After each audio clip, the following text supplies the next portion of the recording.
Hey everyone, it's Julie. Hope everyone's having a great day today. Today I will be making a Swiss chard celery apple green juice. You'll need one bunch of Swiss chard, one apple, and one celery stalk.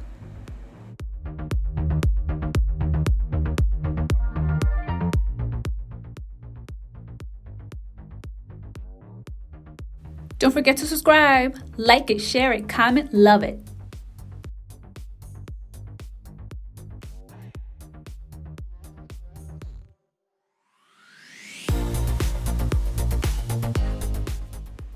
In a juicer, add the Swiss chard, apples, and celery. Juice.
Serve and enjoy.